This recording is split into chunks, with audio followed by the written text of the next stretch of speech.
الحمد لله وحده والصلاة والسلام على من لا نبي بعده وعلى آله وأصحابه أجمعين. أعوذ بالله من الشيطان الرجيم. بسم الله الرحمن الرحيم. وإنك على خلق عظيم. رب اشرح لي صدري ويسر لي أمري واحلل عقدة من لساني يفقهوا قولي. أما بعد، میں آپ تمام کا استقبال اسلامی طریقے سے کرتی ہوں. السلام علیکم ورحمۃ اللہ وبرکاتہ، جس کے معنی ہیں آپ تمام پر اللہ سبحانہ و تعالیٰ کی سلامتی، رحمتیں اور برکتیں نازل ہوں.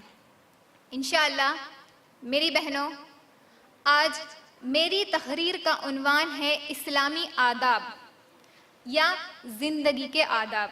کیا ہے انشاءاللہ آج ہم لوگ جانیں گے. اپنی تقریر کو سٹارٹ کرنے سے پہلے، شروع کرنے سے پہلے میں ایک بات واضح کر دینا چاہتی ہوں کہ میں یہاں پر اسلامی آداب کیا ہے وہ بیان کر رہی ہوں. میرا مقصد، میرا انٹینشن یہ ہرگز بھی نہیں ہے کہ میں کسی اور کو برا بولوں یا کسی کے جذبات کو تکلیف دوں. میرا یہ مقصد نہیں ہے. میں یہاں پر اسلامی آداب بیان کر رہی ہوں. تو میری بہنوں، جیسا ہم تمام جانتے ہیں کہ اسلام ایک واحد ایسا مذہب ہے جس میں دنیا کے کام کرنے کے ہر چیز کو اللہ نے بتا دیا کہ کس طرح کون سا عمل کرنا ہے. ہر معاملات کو اللہ نے ہمیں بتا دیا، پھر چاہے وہ کتنا ہی چھوٹا یا معمولی ہو یا پھر کتنا ہی بڑا کیوں نہ ہو. اللہ نے ہمیں رسول کے ذریعے، کتاب کے ذریعے تمام تر چیزوں کی رہنمائی کر دی.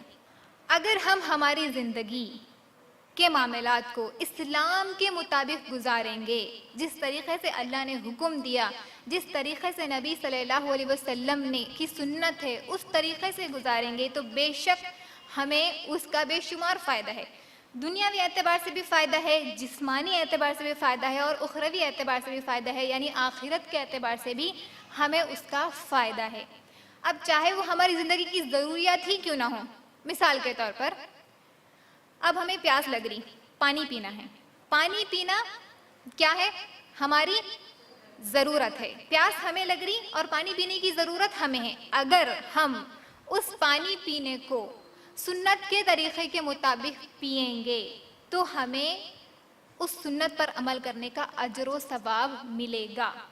پانی ہم پی رہے، ہماری ضرورت کو ہم پورا کر رہے، لیکن اگر سنت کے مطابق پئیں گے، جیسا کہ پانی بیٹھ کر پینا ہے، 3 سانس میں پینا ہے، اس طریقے پر اگر ہم عمل کریں گے تو پانی پینا بھی ہمارے لیے اجر و ثواب ہوگا. ادب کے اصل معنی کیا ہے؟ ایک انسان کی زندگی میں یا اس کے اخلاق میں، طور طریقے میں، بیہیویئر میں تمام تر خوبیاں ایک جگہ موجود ہو، ایک جگہ جمع ہو. سمجھ رہے آپ لوگ؟ ادب کے اصل معنی کیا ہے؟ ایک انسان کی زندگی میں، اس کے اخلاق میں، اس کے طور طریقے میں، اس کے بیہیویئر میں تمام تر چیزیں، تمام تر کاموں میں تمام تر خوبیاں ایک جگہ جمع ہونا، یہ ادب ہے. اور معنی یا اس کا اور مفہوم کیا ہے ادب کا؟ کسی انسان کی شخصیت میں ساری خوبیوں کا ایک سا قائم ہونا اور اعتدال کے ساتھ قائم ہونا، ہر وقت ایک کے ساتھ برتاؤ میں، یہ کیفیت کو ادب کہتے ہیں. یعنی کسی انسان کی شخصیت میں ایک ساتھ تمام تر خوبیاں ہونا اور اعتدال کے ساتھ ہونا، اور ہر کسی کے ساتھ اور ہر معاملے میں ہونا. کیسے ہونا؟ اچھے ہونا. ایسا نہیں کہ کچھ عادتیں اچھی ہیں، کچھ خراب عادتیں ہیں، کبھی اس اچھی عادت پر عمل کر لیے، کبھی اس عادت کو چھوڑ دیے. ایک سا قائم ہونا اور ہمیشہ قائم ہونا، اعتدال کے ساتھ قائم ہونا، یہ اصل ادب کا مفہوم ہے. اور اگر آسان الفاظ میں ادب کو ہم سمجھیں گے تو اس کے معنی ہے انسان اپنے رویوں کو زندگی کے ہر معاملے میں حسن درجے کا بنائے، خوبصورت بنائے. ہر معاملے کو بہت آسان الفاظ میں ادب کے معنی ہیں انسان اپنی زندگی کے ہر معاملے کو خوبصورت درجے کا بنائے. ہر معاملے کو، پھر چاہے وہ خود کی ذات کا ہو، دوسروں کے ساتھ کا ہو، گھر کے ہمارے کام ہو، ہماری زندگی کی ضروریات ہو، ہر چیز کو کیسے بنائے؟ خوبصورت، اچھے سے اچھا بنائے. یہ اصل ادب کا مفہوم ہے، ادب کا معنی ہے. اب جیسے ہی عام طور پر ادب کا لفظ آیا، جیسا کہ آپ لوگ بولے اخلاق ہے. بے شک یہ بھی اخلاق ہے, یہ بھی ادب میں آتا ہے لفظ, لیکن یہ مکمل ادب نہیں ہے. ادب بولتے ہی بڑوں کی عزت کرنا, بزرگوں کو سلام کرنا, بزرگ اگر کیا نیچے بیٹھے ہوئے ہیں تو ہم اوپر نہیں بیٹھ سکتے, یا ہم اوپر بیٹھے ہوئے ہیں بزرگ آ گئے تو نیچے بیٹھ جانا, یہ ادب کا خیال ہے ہمارے ذہنوں میں. ادب بولتے ہی بزرگ کا خیال آتا ہے, ان کو سلام کرنا, ان سے اچھی بات کرنا, ان کو عزت دینا, ان کو اوپر بٹھانا, یہ ادب کا مفہوم سمجھتے ہیں ہم, جبکہ یہ ادب کا مفہوم نہیں ہے. یہ بھی ادب ہے, بزرگوں کے ساتھ ادب, بزرگوں کے ساتھ اخلاق, والدین کے ساتھ ادب, والدین کے ساتھ اخلاق, یہ بھی ادب میں شامل ہے, لیکن یہ مکمل ادب نہیں ہے.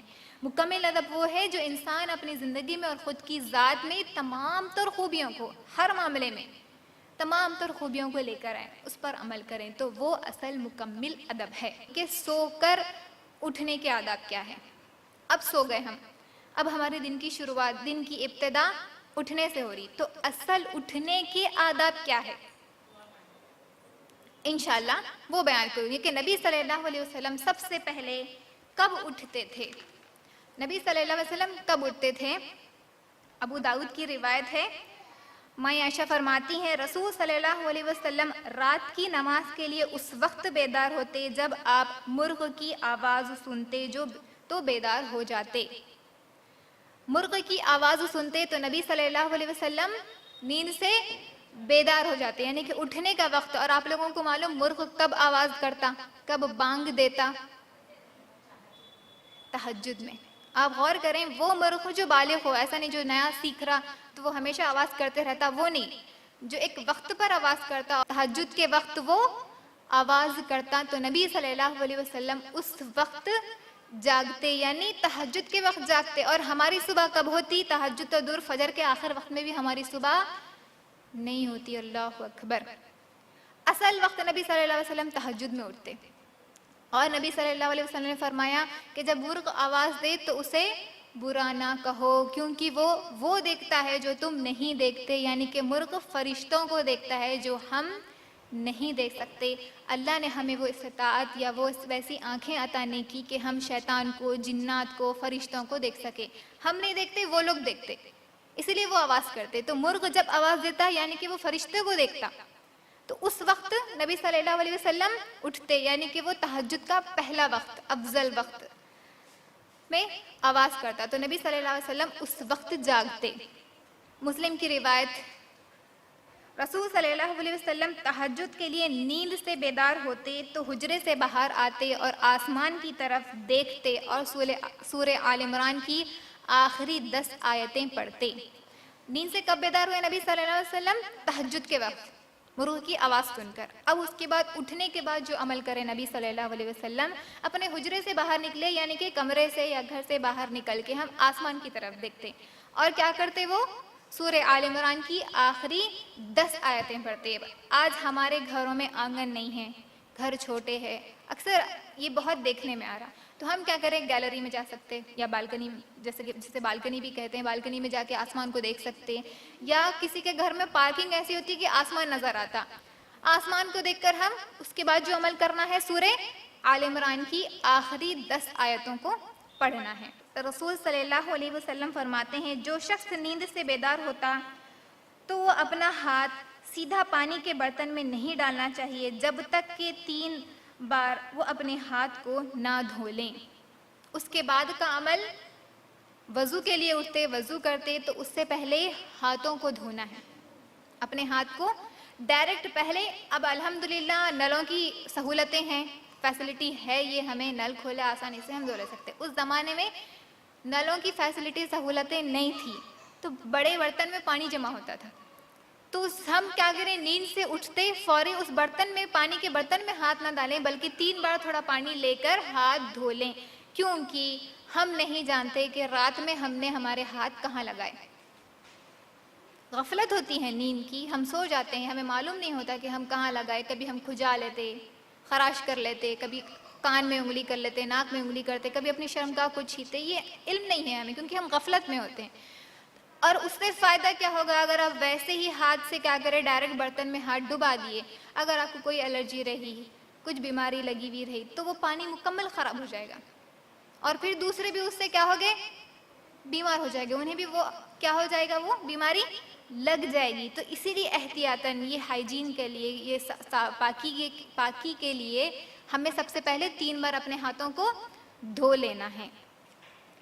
بخاری کی روایت، رسول صلی اللہ علیہ وسلم فرماتے ہیں جب تم میں سے کوئی اپنی نیند سے سو کر اٹھے اور پھر وضو کرے تو 3 مرتبہ اپنی ناک جھاڑے، کیونکہ شیطان اس کی ناک کے نتھنے پر رات بسر کرتا ہے. کیا کرنا ہے؟ وضو کرنا ہے. ہاتھ دھو لیے آپ، وضو کر رہے، تو ہمیں خاص طور پر جب ہم نیند سے بیدار ہو گئے تو خاص طور پر ہاتھ کو دھونا ہے. اس کے بعد خاص طور پر ہمیں اپنی ناک کو صاف کرنا ہے، کیونکہ شیطان ہماری ناک کے نتھنے میں رات بسر کرتا ہے. تو اچھے سے صاف کر کے جھاڑ لینا ہے ناک کو. اب وہ شیطان ہماری ناک کے نتھنے میں رات بسر کرتا ہے، وہ کیسے بسر کرتا ہے واللہ اعلم، ہم نہیں جانتے.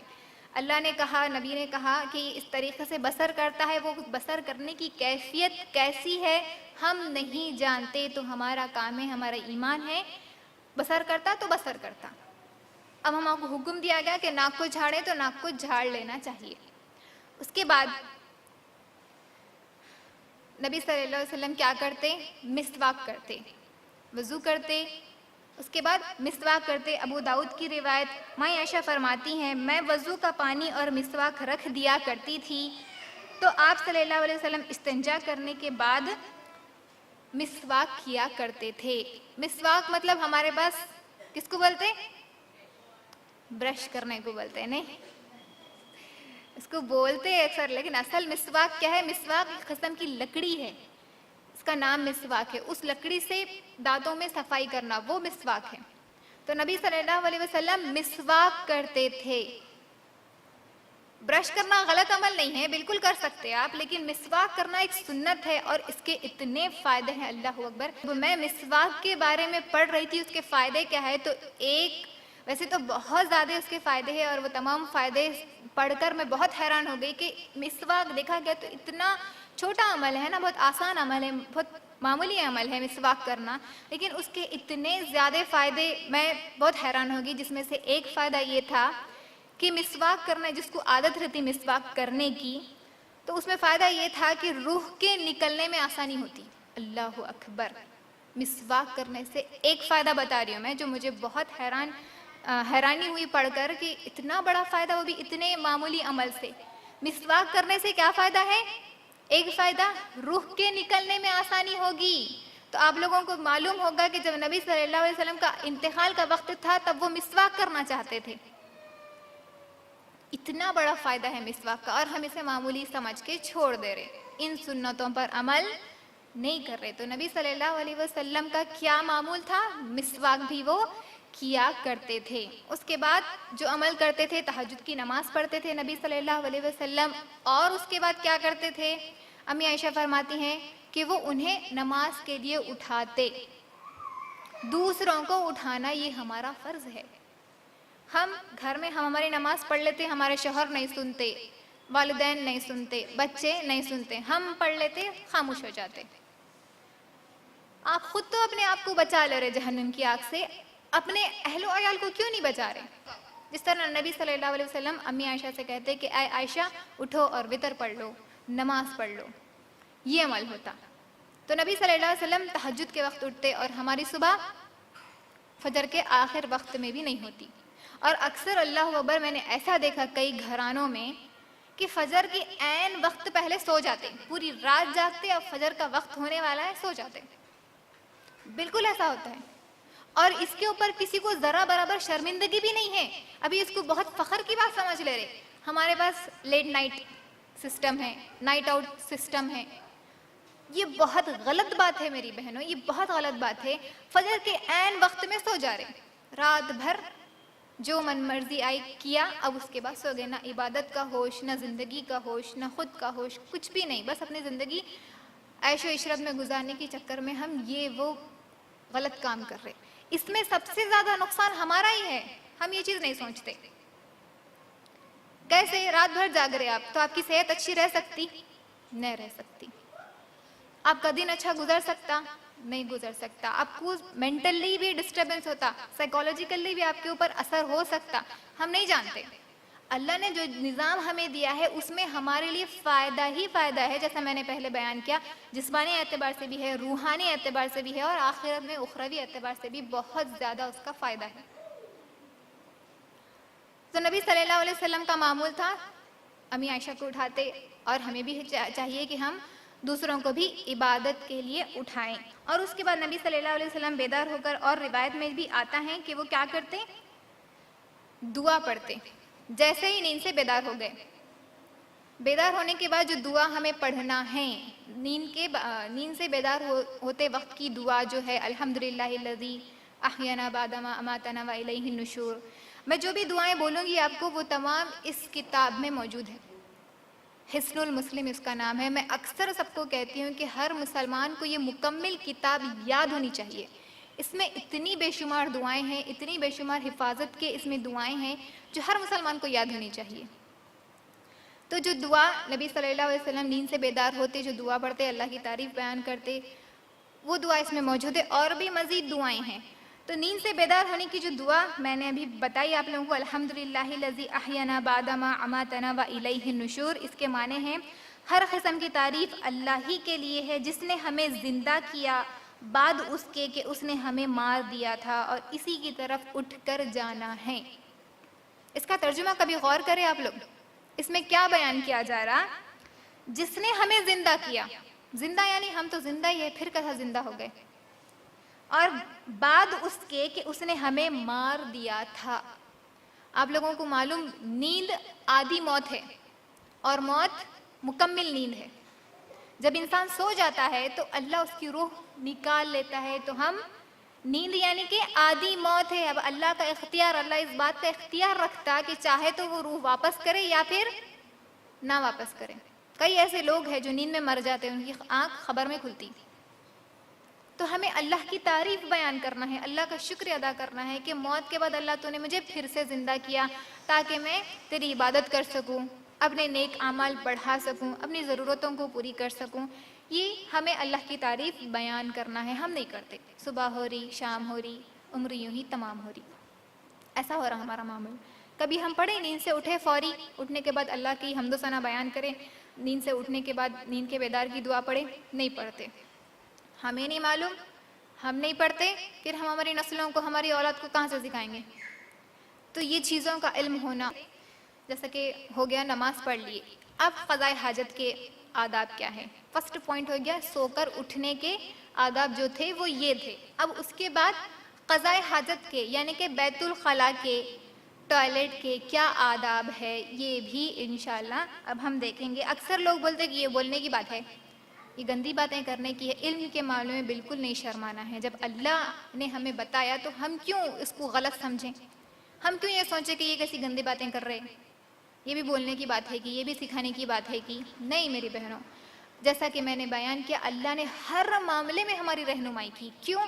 تاکہ امت ذرہ برابر بھی نہ بھٹکے، ذرہ برابر بھی وہ نہ بگڑے، امن قائم رہے، کسی بھی حصے میں مسلمان اللہ کے بندے بھٹکے نہ، پریشان نہ ہو، اس لیے اللہ نے ہر چیز میں ہمارے لیے رہنمائی کر دی۔ تو یہ چیزیں بھی سیکھنے کی ضرورت ہے، اکثریت کو یہ چیزوں کے بارے میں معلوم ہی نہیں۔ اس زمانے میں جیسا الحمدللہ آج ہمارے گھروں میں ٹوائلٹ موجود ہے، اس زمانے میں نہیں تھے۔ تو اس وقت کیا کرے، کبھی ایسا ہوتا بھی ہے کہ ہم سفر پہ جاتے ہیں، ہمیں ٹوائلٹ میں ایسا نہیں ہوتا، کبھی ہم بیچ جنگل میں بیچ جنگل کے راستے میں ہوتے ہیں، تب ہم ضرورت آ گئی اب ہمیں قضاء حاجت کی، تو اس وقت کیا کریں؟ تو اس وقت ایسی جگہ جائیں، ان ساری نظروں سے دور جائیں۔ صحابہ فرماتے ہیں نبی صلی اللہ علیہ وسلم قضاء حاجت کو جاتے تو بہت دور جاتے، یہاں تک کہ ہم انہیں نہیں دیکھ پاتے۔ صحابی فرما رہے دور جانا ہے، نظر نہیں آنا ہے، ہمیں کسی ذرہ برابر بھی کسی کو نظر نہیں آنا ہے۔ اگر کبھی ایسا موقع آیا، آپ کو ضرورت پڑ گئی باہر جانے کی، کھلے میں جانے کی، تو کیسا کریں؟ دور جائیں، نظروں سے دور جائیں۔ اور ماحول تو ایسا خراب ہے، رستوں سے جا رہے تو اکثر دیکھتے ہم لوگ، جہاں ضرورت محسوس ہوئی وہیں پر شروع ہو جاتے تھوڑے لوگ۔ بالکل نہیں کرنا چاہیے ایسا، یہ بہت غلط بات ہے۔ ہمیں لوگوں کی نظروں سے دور ہو کر اپنی ضرورت کو پورا کرنا ہے۔ اس کے بعد اس حالت میں کوئی ایسی چیز ساتھ نہ رکھے جس میں اللہ کا ذکر یا اللہ کا نام واضح لکھا ہو. یہ بہت بہت اہم بات ہے. یعنی کہ اب ہم قضاء حاجت کے لیے جا رہے بیت الخلاء کو، تو ہمارے پاس کوئی ایسی چیز نہیں ہونا جس میں ظاہری طور پر اللہ کا ذکر، قرآن کی آیت بالکل نہیں ہونا. وہ حرام عمل ہے، بہت بڑا گناہ ہے اس کا. اور ہمارے پاس کیا کیا چیزیں نہیں موجود ہے؟ سب سے پہلی مثال کوئی بول سکتے؟ تعویذ. کچھ لاکٹس بھی آ رہے ہیں آج کل سونے کے، چاندی کے، اللہ، رسول، محمد، ان ناموں سے لاکٹس پہن کے اچھے سے باتھ روم جا رہے، سب کر رہے ہیں ہم. یہ بہت بڑا گناہ ہے میری بہنوں، اس معلوم ہی نہیں ہے ہمیں اور ہم کر رہے ہیں. علماء لکھتے ہیں کہ ظاہری طور پر آپ کے پاس پیپرز ہے، کچھ ہے، اس پہ لکھا ہوا ہے اللہ کا ذکر ہے، قرآن ہے، ہرگز نہیں لے کے جا سکتے. اب فون کی معاملہ الگ ہے کیونکہ وہ ظاہر نہیں ہے. ڈائریکٹ ہے تو نہیں لے کے جا سکتے، انڈائریکٹ کا کوئی حرج نہیں ہے کیونکہ وہ انڈائریکٹ ہے، ظاہر نہیں ہے.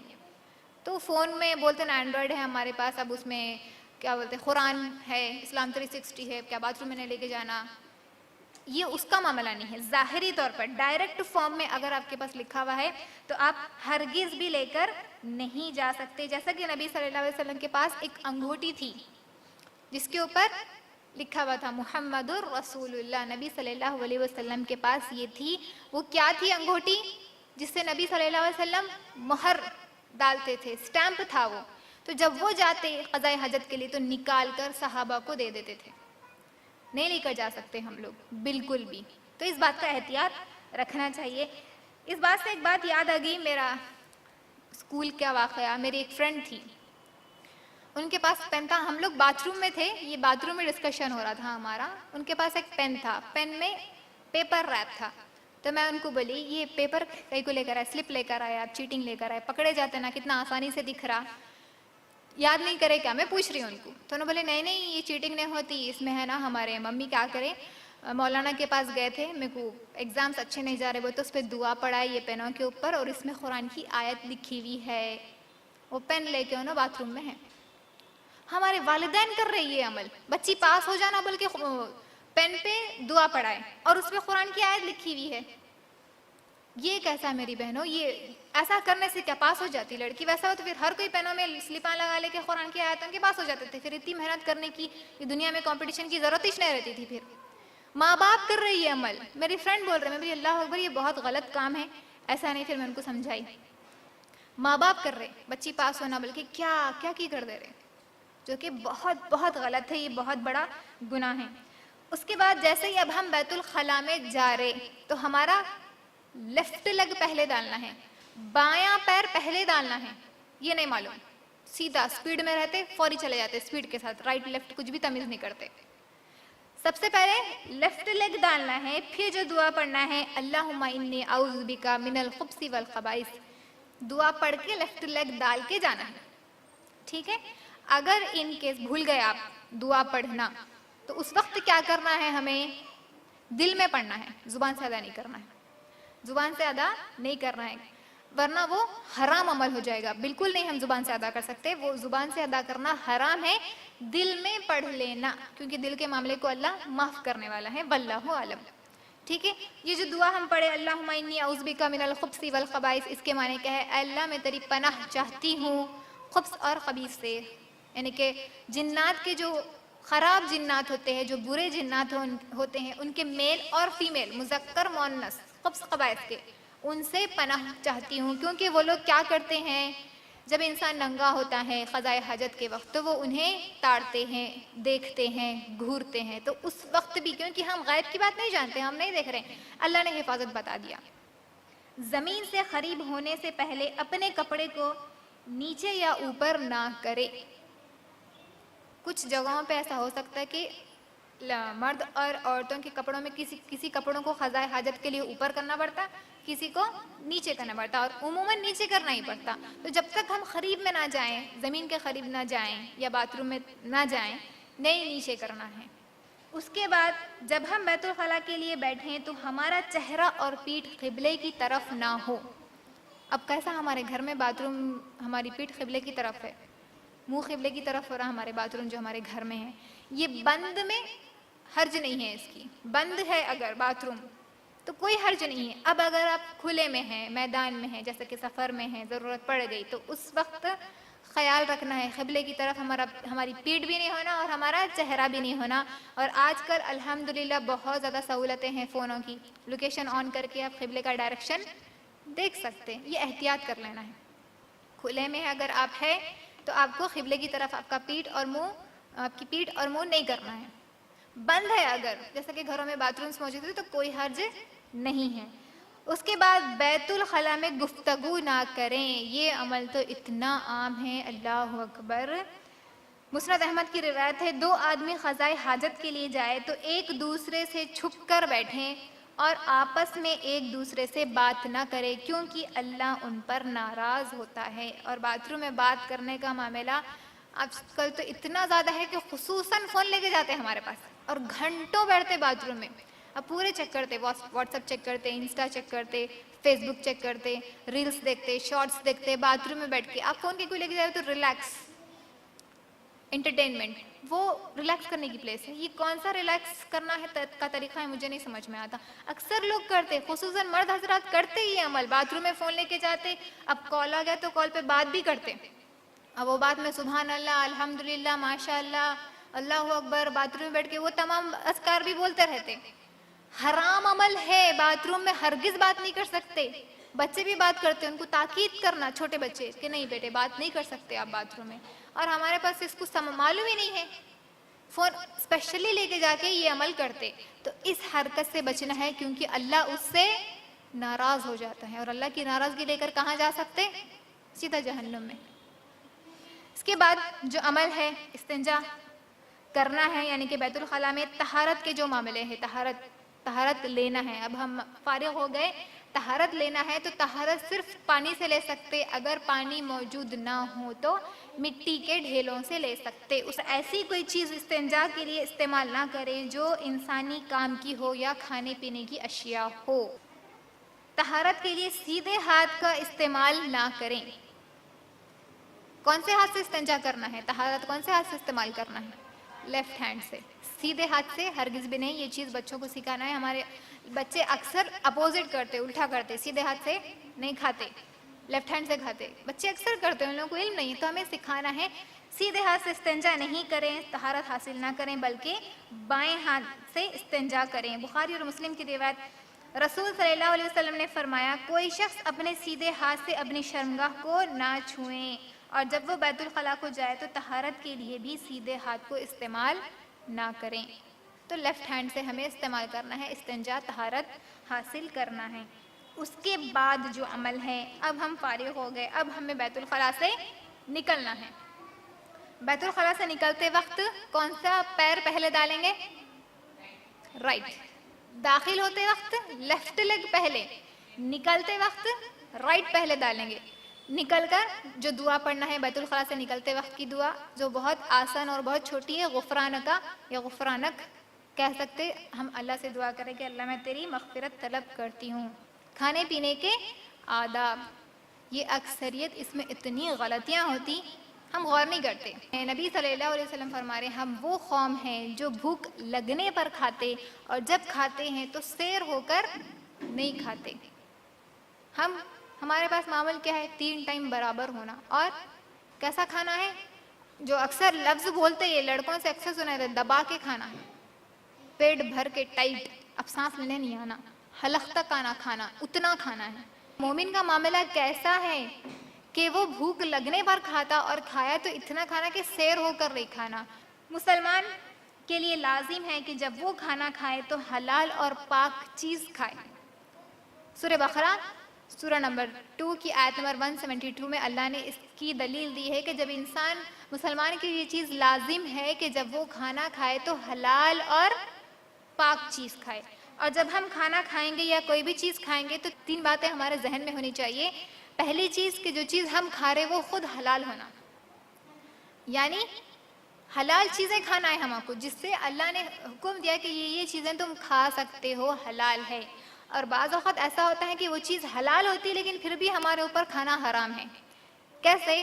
مثال کے طور پر آپ کیا کریں، ریسٹورنٹ میں گئے کسی، وہاں پر چکن بنتا، اب وہ چکن پر اللہ کا نام لے کر ذبح نہیں کیا گیا تو وہ چکن تو حلال جانور ہے ہمارے لیے، لیکن اس کے اوپر اللہ کا ذکر نہیں ہوا، اللہ کا نام نہیں لیا گیا تو وہ چکن بھی ہمارے لیے حرام ہو جاتا، نہیں کھا سکتے ہم. ہے تو وہ حلال چیز، کب حلال ہوگی؟ جب تک اس کے اوپر اللہ کا نام نہ لیا جائے.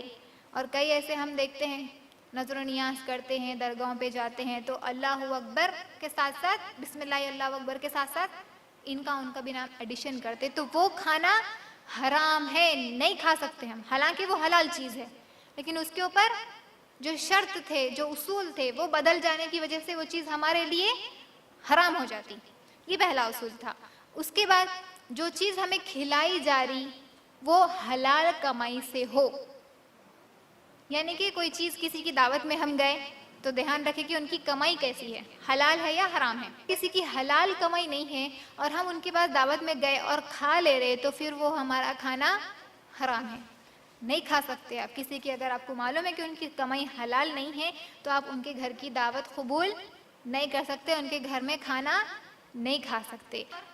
جس نسبت سے کھلائی جا رہی ہے وہ نسبت بھی حلال ہونا، یعنی کہ نیت، کون آپ کو کیا نیت سے کھلا رہے. نظر و نیاز کا کھانا ہے، فاتحہ کا کھانا ہے، کھاؤ بل تو کھا سکتے، ہم لوگ نہیں کھا سکتے. تو ان کے پیچھے کی نیت جو ہوگی کھلانے والے کی، کھانے والے کی، وہ نیت بھی درست ہونا. اگر وہ غلط ہے تو وہ کھانا ہم نہیں کھا سکتے. یہ ہم کہیں پر بھی ان تین چیزوں کو، ان تین اصولوں کو غور کر لیں جب بھی ہم کوئی چیز کھا رہے تو انشاءاللہ ہم بچ سکتے حرام کام کرنے سے. کھانے کا جو مقصد ہمیں رکھنا ہے، طاقت حاصل ہو جس سے ہم اللہ کی عبادت کر سکے، اپنے زندگی کے کام کر سکے، یہ مقصد ہونا. خالی کھانا، تھوڑے لوگوں کو کھانے کا بہت شوق رہتا، کھانا پسند کرتے، بنانا پسند نہیں کرتے، کھاتے رہتے. غلط ہے یہ عمل. کھانے کا مقصد کیا ہے؟ کس لیے اللہ نے رزق کیوں دیا ہمیں؟ تاکہ ہم ہماری ضرورت کو پورا کر سکے، اللہ کی عبادت کر سکے، طاقت حاصل کر سکے. اس لیے مومن کے لیے چند لقمے کافی ہے. مقصد یہ ہونا چاہیے. کھانے کے لیے بیٹھنے کا جو معمول ہے، کھانے کے لیے ہم کیسے بیٹھتے؟ بڑھ جاتے سیدھا، جیسا بولے ویسا. بیٹھنے سے پہلے ایک عمل کرنا ہے. کیا ہے؟ اچھا، دستر بچھانا ہے. کھانے سے پہلے ایک عمل کرنا ہے. کیا؟ نمک چکھنا ہے. اچھا، اور ہینڈ واش کرنا ہے، ہاتھ دھونا ہے. کھانے سے پہلے ہاتھوں کا دھونا ہے. جب بھی تم کھانا کھاؤ تو اپنے ہاتھ کو اچھے سے دھو لو، کیونکہ ہمارے ہاتھ بہت جگہ لگتے، گندے ہو جاتے، پھر ہم وہی ہاتھ سے کھا لیے تو بے شک بیماریاں کو دعوت دے رہے. تو ہاتھ کو دھونا ہے. اس کے بعد بہت سادے انداز میں کھانا کھانا ہے. ایسا نہیں کہ اب مجھے ورائٹیز ہونا، فورک ہونا، اسپون ہونا، نائف ہونا، کانچ کے پلیٹوں میں ہونا، چینی کے برتنوں میں ہونا، نہیں کھاتے ہیں تو ہم ٹیبل ہی چھونا، چیئر ہی چھونا. ہرگز نہیں کرنا یہ عمل. سادے انداز سے، کیونکہ وہ ایک ضرورت ہے، اس کو ضرورت کے لیے پورا کرنا ہے نا.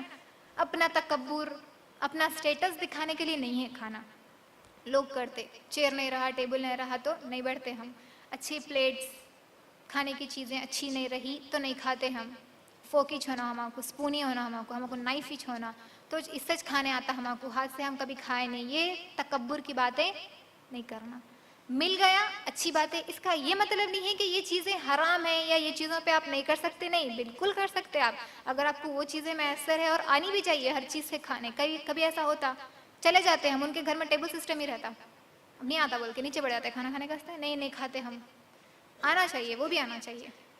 تو کیا کرنا ہے؟ بہت سادے انداز میں جو ہمارے پاس موجود ہے کھانا چاہیے. اگر کسی کے پاس ہم گئے، انہوں جو حاضر کرے ہمارے لیے، جس چیز میں حاضر کرے کھا لینا چاہیے.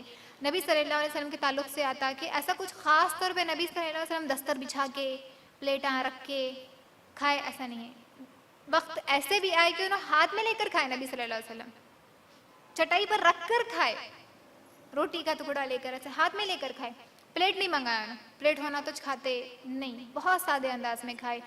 اور نبی صلی اللہ علیہ وسلم، بخاری کی روایت ہے، نبی صلی اللہ علیہ وسلم صحابہ کہتے ہیں نبی صلی اللہ علیہ وسلم نے کبھی کسی کٹوری یا تشتری میں کھانا نہیں کھایا، کبھی نہیں کھایا.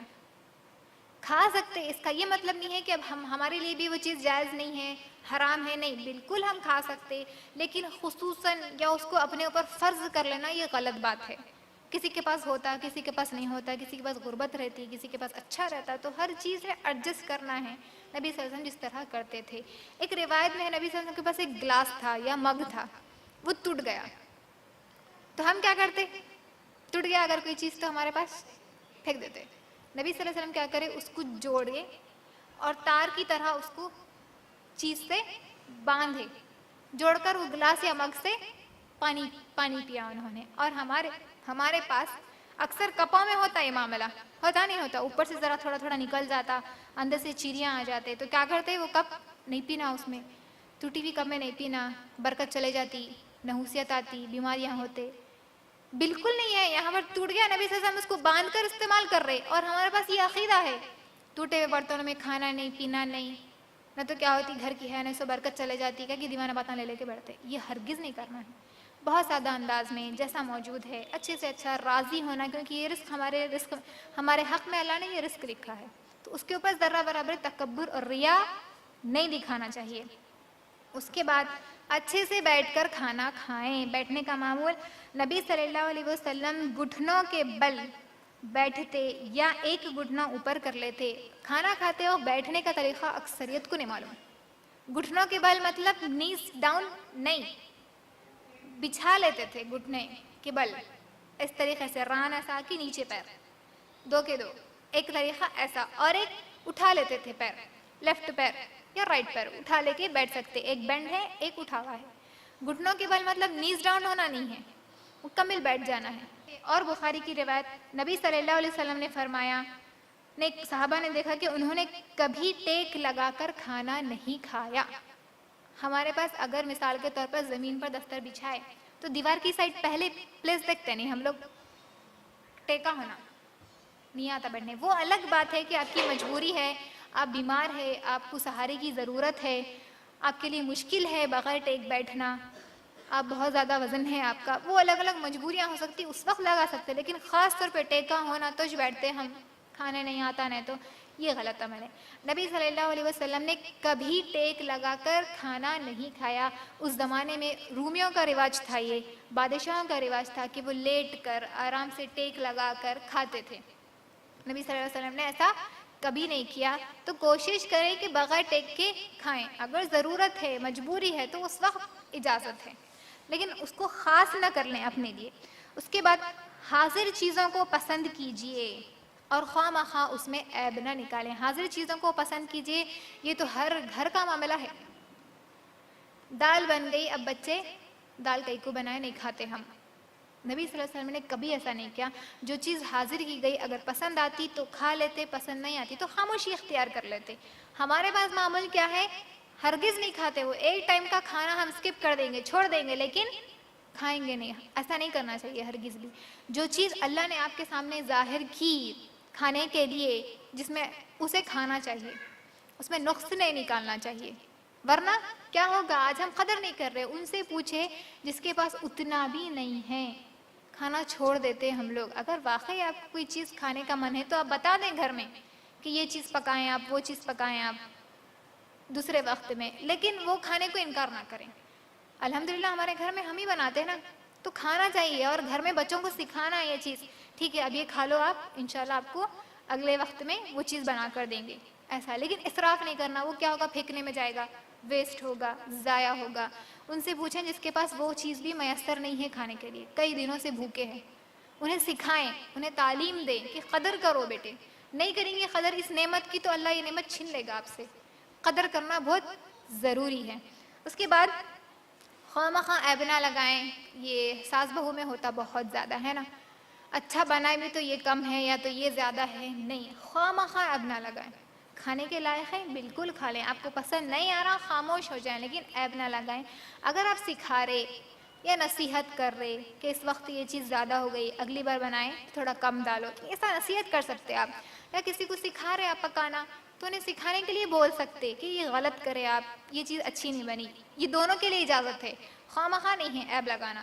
اور دعوتوں میں اکثر ہوتا، اتنی محنت سے ماں باپ کیا کرتے، اپنے بچوں کی شادیوں میں پکوان کرتے، پورا کھا لیتے، ذرا بھی اچھا نہیں بنا، میں تو یہ ایک چیز خراب ہو گئی تھی، اچھا بنا بھی تو ورائٹیز نہیں تھے، کچھ نہ کچھ تو نام رکھتے.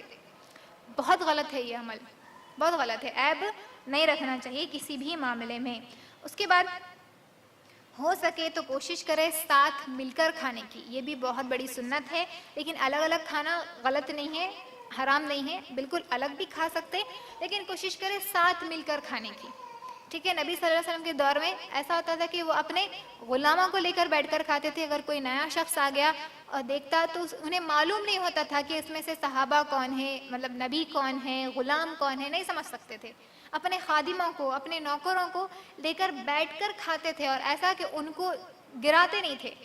اب تم ہمارے ساتھ بیٹھے تو ان کو اپنے پاس کیسا کرتے؟ دیتے، لیکن الگ بٹھاتے.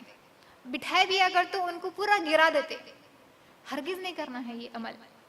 کوشش کریں سب لوگ ساتھ بیٹھ کر کھائیں. ساتھ بیٹھ کر جب کھائیں گے تو اس کے بہت زیادہ فائدے ہیں. بات کریں آپ، دین کی بات کر سکتے.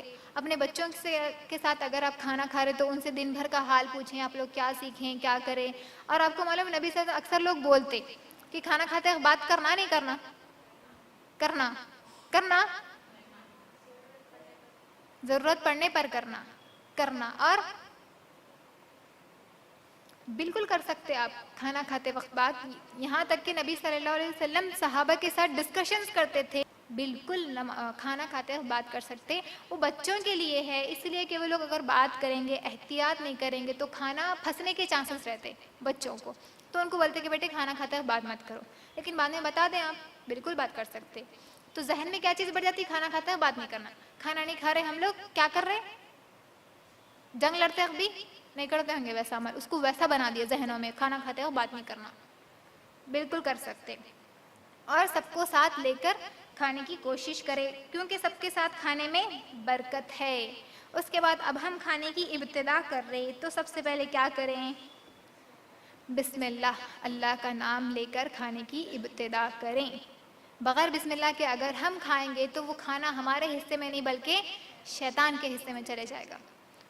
تو جب جس پر اللہ کا نام نہیں لیا جائے گا وہ شیطان کا حصہ ہوگا. تو جو کہ ہمارا کھلا دشمن ہے، تو ہم اپنا رزق اس کے نام کر دے رہے صرف ایک چیز کو چھوڑ دینے سے. تو بسم اللہ کہہ کر کھانے کی ابتدا کریں. اور اگر کوئی بھول جائے بسم اللہ کہنا اور اس کو بیچ میں یاد آیا کہ میں تو بسم اللہ بولنا بھول گئی، تو اس وقت کیا کرنا ہے؟ ایک اور دعا ہے جو حسن مسلم میں مل جاتی ہے آپ لوگوں کو. بسم اللہ فی اولی و آخر، میں نے ابتدا اور اختتام اللہ کے نام سے کیا. یہ ہم پڑھ سکتے اگر بھول جائیں تو. اس کے بعد کھانا سیدھے ہاتھ سے کھانا چاہیے اور کم سے کم ہاتھ بھریں. کھانا کون سے ہاتھ سے کھانا ہے؟ سیدھے ہاتھ سے کھانا ہے. اگر بچے کوئی کھا رہے لیفٹ ہینڈ سے تو ان کو تاکید کریں، ان کو ڈانٹیں، ان کو روکیں، نکال کے رائٹ ہینڈ میں دے دیں آپ کہ سیدھے ہاتھ سے کھانا ہے بیٹے. اور چھوٹے چھوٹے لقمے بنا کر کھائیں اور خوب چبا کر کھائیں. ہمارے پاس اس کا اپوزٹ ہے، بڑے بڑے نہیں والے کھانا.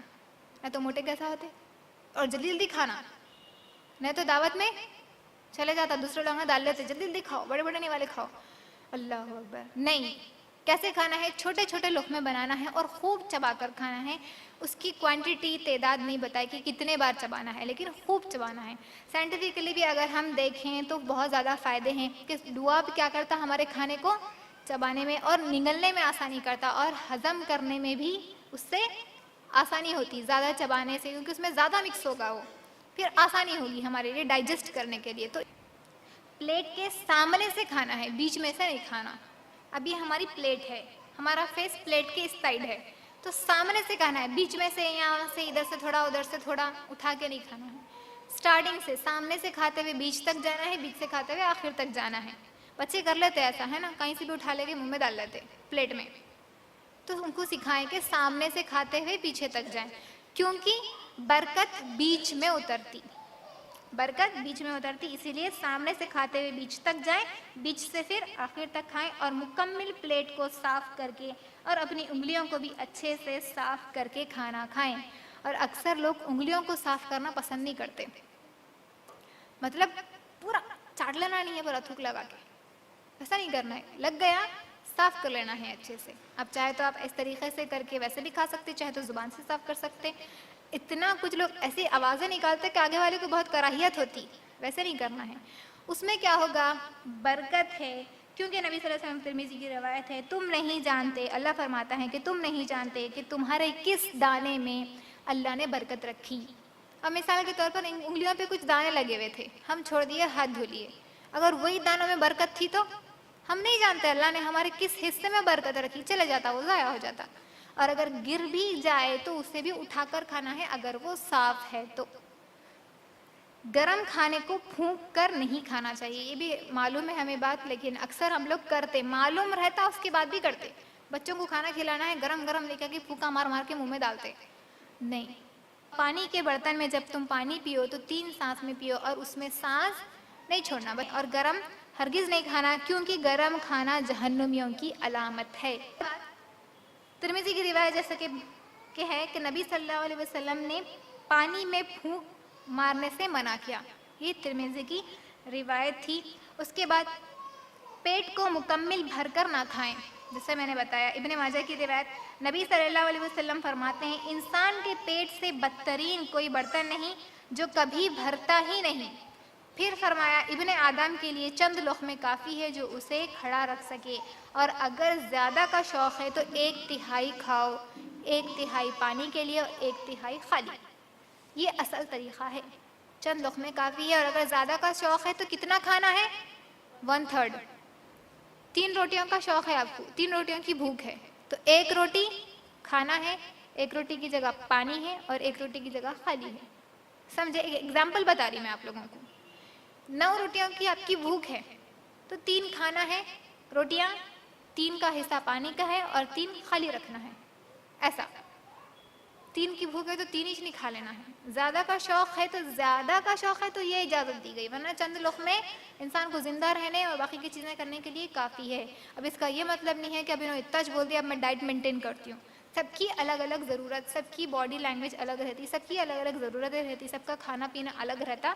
تو کھائیں آپ، لیکن کچھ حصہ پانی کے لیے بھی اور کچھ حصہ خالی بھی رکھیں. اس طریقے سے کھانا ہے. پھر کھانے کے دوران کسی کو نہ دیکھیں. یہ بہت ہوتا نہیں، نوالے گنتے ہم، اتنے کھا رہے اتنے کھا رہے. کھانے کے دوران کسی کو نہ دیکھیں. ان کی جتنی غذا ہے، ان کی جتنی خوراک ہے وہ اتنا کھا رہے. اب انہوں اتنا کھا رہے بلکہ سب کو بولتے اتنا کھاتے ہو، انہوں اتنا کھاتے ہو، ان کو دعوت میں نہیں بلانا، خوب کھادگی ہے ان کی، ایسے باتیں کرتے. غلط عمل ہے یہ. کسی کو نہ دیکھیں. آپ کی ضرورت ہے، آپ کھانا ہے، آپ کھا لو جتنا آپ کو لگتا. دوسروں کے اوپر نظر رکھنے کی آپ کو ضرورت نہیں ہے. اگر کوئی دکھ رہا آپ کو اسراف کر رہے انہوں، لے رہے، بھر لے رہے، چھوڑ دے رہے، جب آپ ان کو نصیحت کر سکتے. بعد الحمدللہ جو کھانا کھانے کے بعد کی دعا ہے، الحمدللہ ہی کثیرہ، بے شک اللہ نے ہمیں کھانے کی نعمت دی. اس اللہ کا کیا کرنا ہے؟ شکریہ ادا کرنا ہے اور اس کی پاکیزگی بیان کرنا ہے. کھانے کے بعد کی اور بھی دعائیں ہیں، حسن مسلم میں بہت سی دعائیں، کھانے سے پہلے کی، کھانے کے درمیان کی، کھانے کے بعد کی، یہ تمام تر دعائیں اس میں موجود ہیں، ہم دیکھ کر پڑھ سکتے. اب ہاتھ دھو لیے ہم. لباس کے آداب میں لباس دین کا حصہ ہے، اور لباس اللہ کی نشانیوں میں سے ایک نشانی ہے. سورہ اعراف کی آیت نمبر 26 میں اللہ فرماتے ہیں کہ لباس کیا ہے؟ اللہ کی نشانیوں میں سے نشانی ہے کہ اللہ کا کتنا بڑا رحم و کرم ہے کہ اس نے ہمیں لباس عطا کیا، جس نے ہمیں ہماری شرمگاہوں کو، ہمارے جسم کے عیبوں کو چھپانے کے لیے لباس دیا. یہ اللہ کی نشانیوں میں سے ایک نشانی ہے جسے ہم لباس کے ذریعے ڈھانک سکتے ہیں، ہماری شرمگاہوں کو، ہمارے جسم کے عیبوں کو، ہمارے جسموں کو. اگر وہ نہ ہوتی تو، لباس نہ ہوتا تو آج ہر کوئی ننگے ہوتے، جس سے بہت ساری گناہ ہوتے، ماحول خراب ہوتا، زنا عام ہو جاتا، بہت چیزیں ہوتی. تو اللہ کی نشانی میں سے ایک نشانی ہے لباس. اس کے بعد لباس کے جو کام ہیں کہ لباس کے کیا کام ہیں.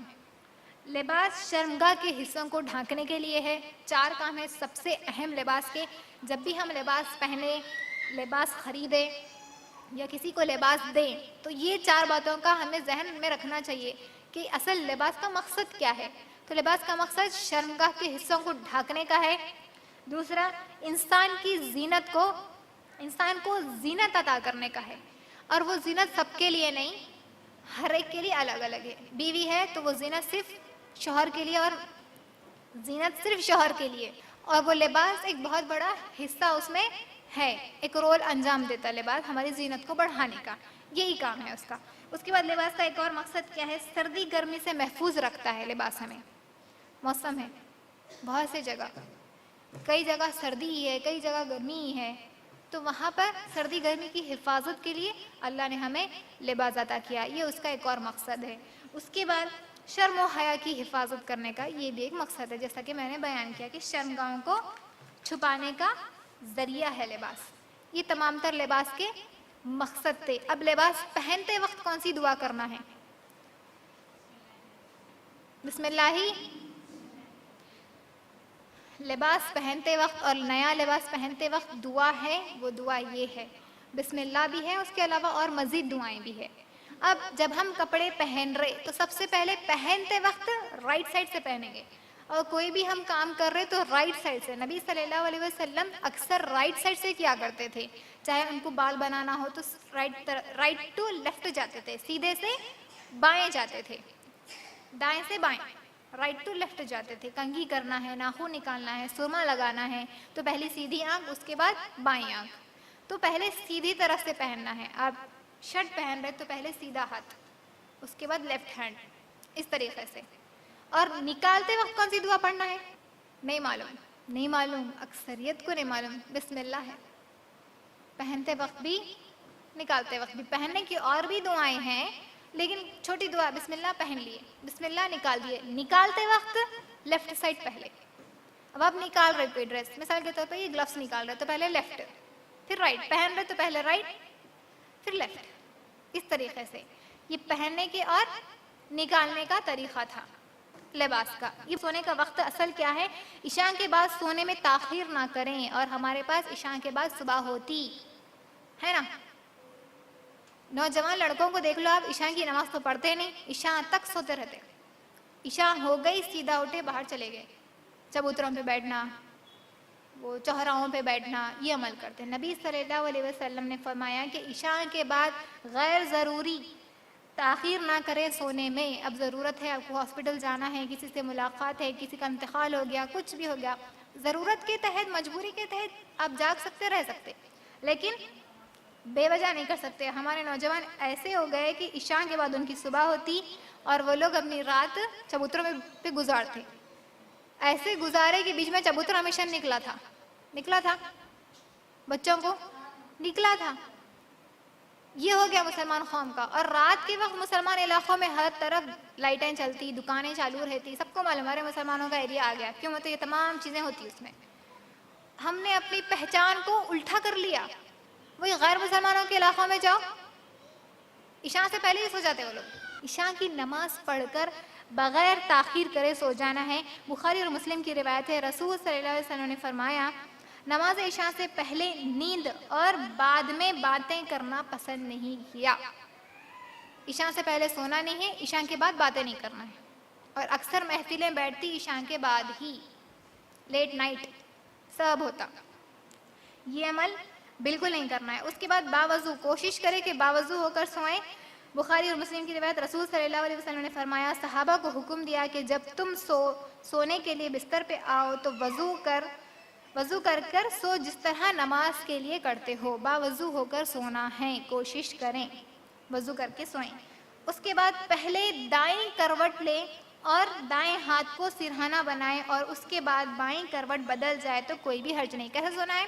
پہلے رائٹ سائڈ ٹرن ہونا ہے اور داہنی اس ہاتھ کو سرہانہ بنا سکتی، کیونکہ اس زمانے میں تکیے نہیں تھے تکیے نہیں تھے، تو اس ہاتھ کو ہم بچھا کر سرہانہ بنا سکتے۔ پہلے رائٹ سائڈ ٹرن ہو کر سونا ہے، پھر بعد میں آپ لیفٹ ہو بھی گئے تو کوئی حرج نہیں ہے۔ بخاری اور مسلم کی روایت، رسول صلی اللہ علیہ وسلم نے فرمایا، جب تو نیند کے لیے بستر پر آئے تو نماز جیسا وضو کر اور پھر اپنی دائیں جانب لیٹ جا اور دائیں ہاتھ کو سرہانہ بنا لیں۔ یہ سونے کا، لیٹنے کا طریقہ تھا۔ اس کے بعد رات یا دن کے وقت جب بھی سوئیں، پیٹ کے بل نہ لیٹیں۔ اوندھا سوتے ہمارے پاس بچے سوتے، چھوٹے بچے سوتے، ہم لوگ بڑے بھی سوتے۔ پیٹ کے بل سونا شیطان کے سونے کی اور جہنمیوں کے انداز ہے۔ پیٹ کے بل سونا، ہرگز نہ سوئیں پیٹ کے بل، جس کو ہم عام زبان میں اوندھا سوتے جو بولتے، وہ نہیں سونا ہے، جسے اللہ نے اس کو پسند نہیں کیا۔ پھر سونے سے پہلے کتاب و سنت سے ثابت شدہ دعائیں پڑھ لیں، جیسے کہ مسلم کی روایت میں ہے کہ 33 مرتبہ سبحان اللہ، 33 مرتبہ الحمدللہ، 34 مرتبہ اللہ اکبر بھی پڑھ سکتے۔ اس کے بعد سورہ بقرہ کا آخری رکوع اور ابتدائی 5 آیتیں یہ پڑھنے کا حکم ہے، آیت الکرسی پڑھنے کا حکم ہے، اور سورہ ملک اور سورہ سجدہ کی تلاوت کر کر پڑھنے کا حکم ہے۔ اتنی چیزیں پڑھنا، پڑھتے پڑھتے آدھی رات ہو جاتی نہیں؟ شروع میں مشکل ہوتی، جتنا نہیں ہوتا، اب اتنی مکمل چیزیں کرنا تو مشکل ہے، لیکن کچھ جتنا آپ سے ہو سکے وہ کریں۔ جیسا کہ سورہ ملک کے تعلق سے آتا ہے کہ وہ کیا کرتی ہیں ہمارے لیے، قبر میں آخرت میں سفارش کرے گی اللہ سے اور جھگڑے گی کہ اللہ یہ ہر روز مجھے پڑھتا تھا تو اسے جنت میں ڈال، اور جھگڑ کر سفارش کر کر ہمیں جنت میں لے کر جائے گی سورہ ملک، اور قبر کا عذاب سے حفاظت ہو جائے گی، اس قبر کے عذاب سے ہم بچ جائیں گے۔ اتنا بڑا اس کا اجر ہے سورہ ملک پڑھنے کا۔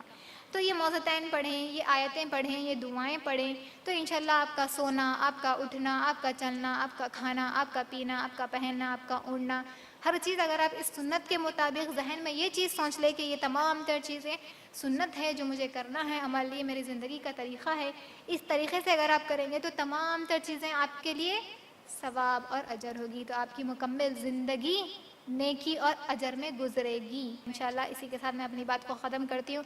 وآخر الدعوانا الحمدللہ رب العالمین۔ السلام علیکم ورحمۃ اللہ وبرکاتہ۔